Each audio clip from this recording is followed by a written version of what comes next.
It's about what he needs as a grown man in the world. That would be. You should have threw a boy in the mix. I would. I'm so glad I didn't have a boy. Yeah. Because he would have been a Barack Obama. It's like baby Barack. It would have been amazing. Ooh, no, I would have felt for him. Probably be good for all of us. And now to U.S. politics. Former President Barack Obama delivered a dose of tough love to Democrats at a private DNC fundraiser over the weekend. Obama urged Democrats in despair over the state of the country to toughen up and do something. NBC News obtained excerpts of Obama's remarks from the president's team, which read in part this: I think it's going to require a little bit less navel-gazing, a little less whining, and being in fetal positions. It's going to require Democrats to just toughen up. Obama went on to say he wasn't surprised by what President Trump has done, but that he has been surprised by Democrats who, quote, stood for all kinds of stuff, who seem like they're kind of cowed and intimidated and shrinking away from just asserting what they believe, or at least what they said they believe. The former president pressed liberals to stop wallowing in disappointment and take action, saying, quote, what's being asked of us is make some effort to stand up for the things that you think are right and be willing to be a little bit uncomfortable in defense of your values. If we do our jobs over the next year and a half, then I think we will rebuild momentum and we will position ourselves to get this country moving in the direction it should. Some tough love there, Gene Robinson, but there have been examples. For instance, I brought it up on this show, USAID. When I talked to Democrats about fighting for USAID, talking about it every day, they said, Americans don't really like foreign aid. Maybe we better stay with it. No, you've got the richest billionaire in the world shutting down relief funding for the poorest children in the world, for the poorest of God's creatures, and they're afraid that Peoria may not like it? I mean, please, come on. It's like sometimes the answer is far more simple than a lot of politicians and pollsters and boy. So we got to talk about Barack Hussein Obama, who is currently in the news, okay, for something else besides his wife, Michelle, embarrassing him while she's on some podcast, right? Because that is the only time Barack has made the news since the election. But he's back in the news because he's now speaking out about the current state of the Democrat Party, which is not good, right? They are underwater, right? In a new poll, their approval rating is at 40%, okay, which is really bad, okay, for this poll specifically. So they're not doing good, right? They're doing really bad. And Barack is giving some advice to Democrats saying that they need to, quote unquote, toughen up, right? They need to stop boo-hoo, and crying in fetal position over Trump, and they need to lead, okay? And Democrats are now reacting to Barack Obama and the advice that he's given to the party, basically saying that they're not being tough enough against President Trump. Take a look.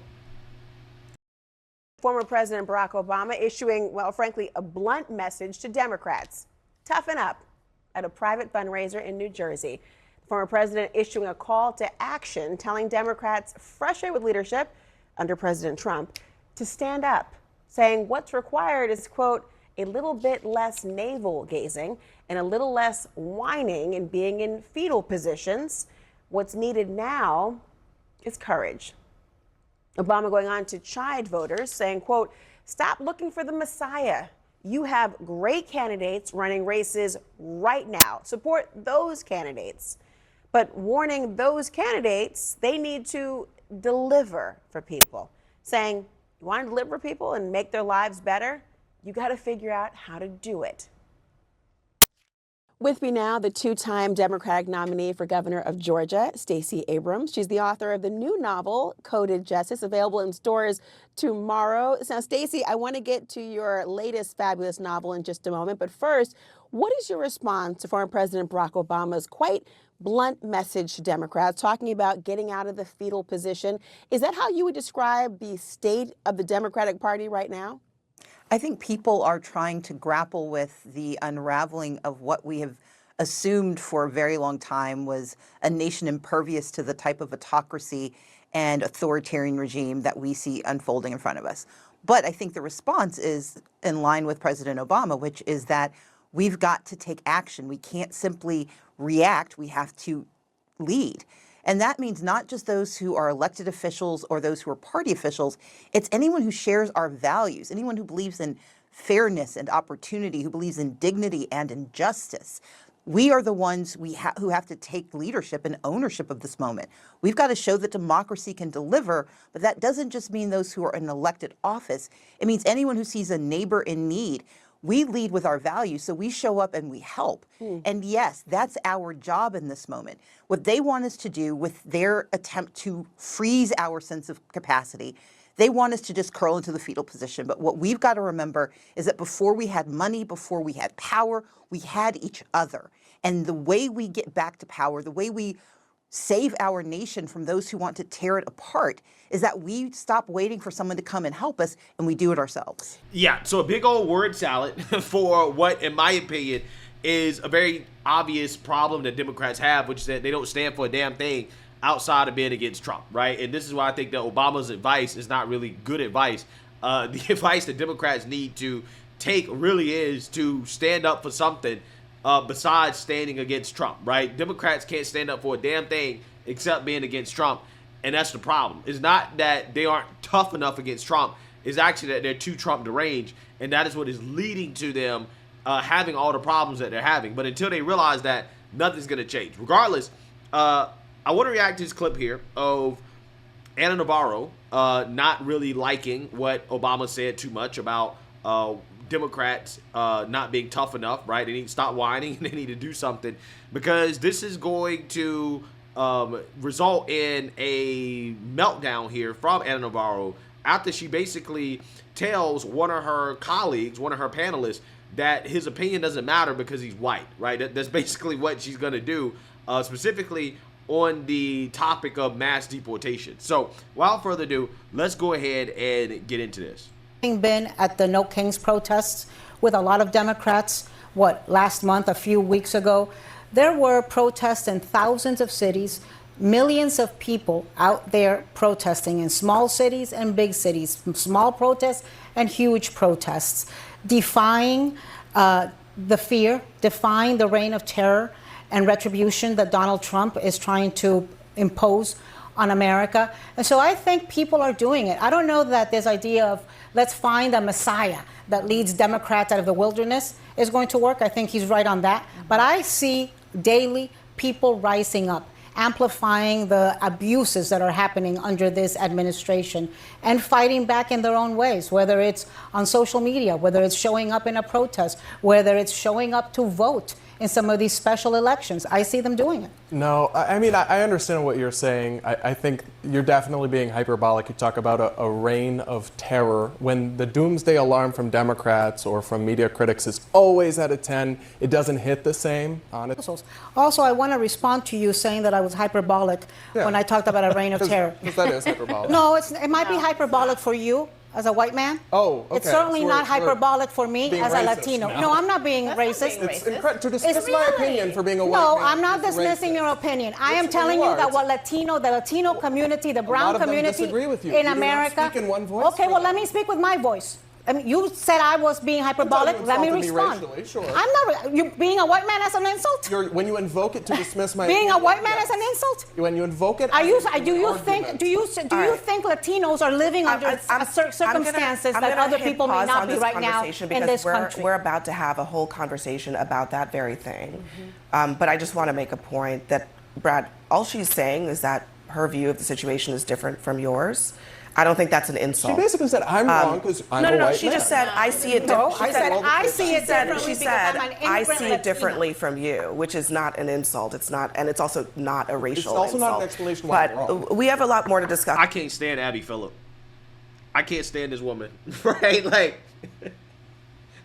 you guys don't understand just how deep in my soul I do not like this woman at all, because she's one of the most disingenuous, dumbest so-called journalists in the mainstream liberal media. And that's not an exaggeration, right? That is not an exaggeration, because this fake neutrality that she tries to display on her show is annoying, because it's not. She's clearly an operative for the Democrat Party. She's clearly woke as hell. There's no doubt in my mind she's a flaming progressive.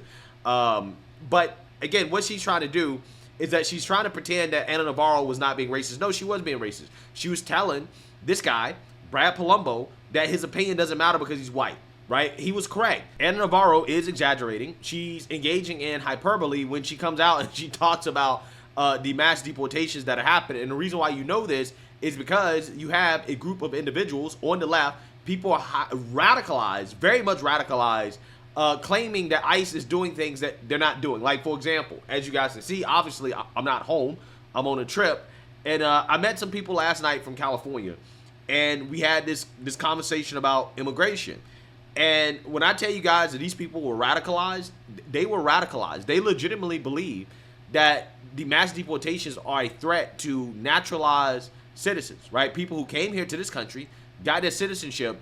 They believe that those individuals could possibly be deported for running a stop sign, right? And that's what they believe, that the Trump administration is going to start deporting naturalized citizens, right? And they felt personally affected by this because they said, well, I don't know, my family could be deported.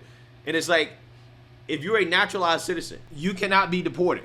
The only way that you can be deported is if the government starts a denaturalization process due to fraud that was committed before or at the time of naturalization, aka somebody lied on the application, or the person was engaged in some type of terrorism that wasn't disclosed at the time of naturalization. Like, literally, they would have to prove that fraud happened, okay, in order for you to get your citizenship.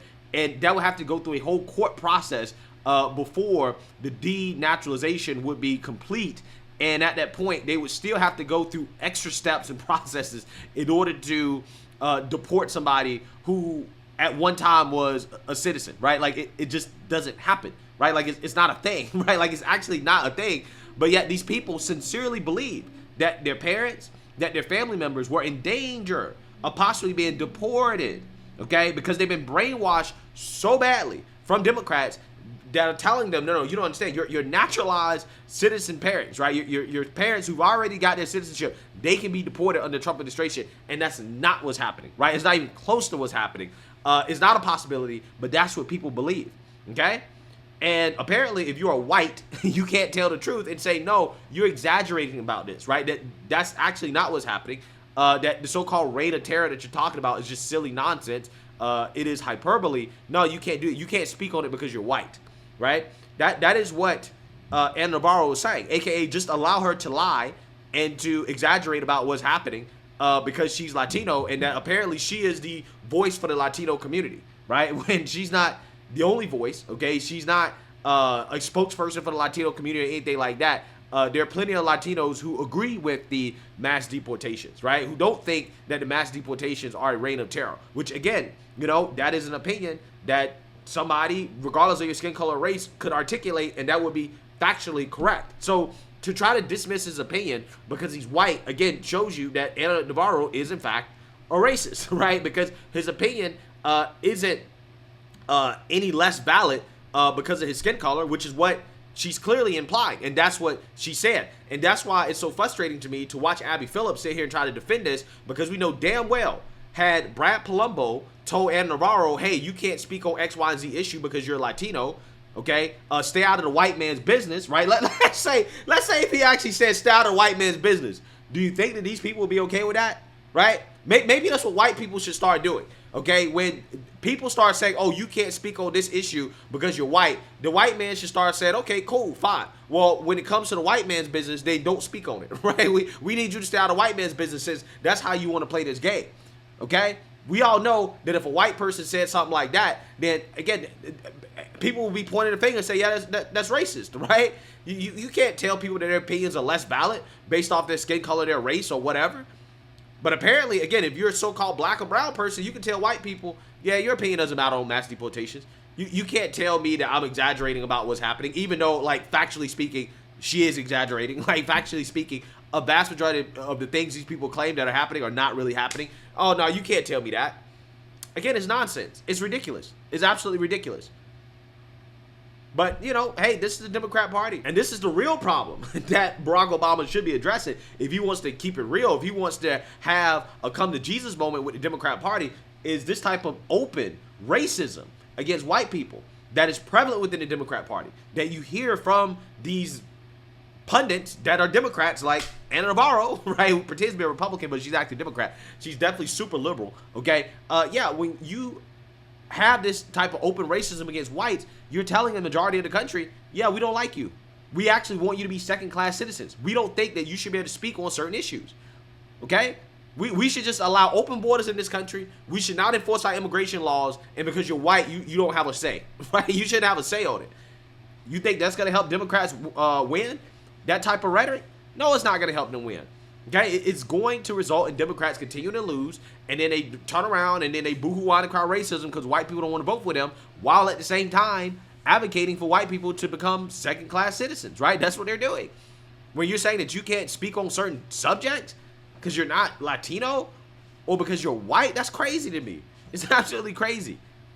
So, anyways, let me know what you guys think. Make sure you like, comment, and subscribe. Most importantly, share a Black conservative perspective. Peace.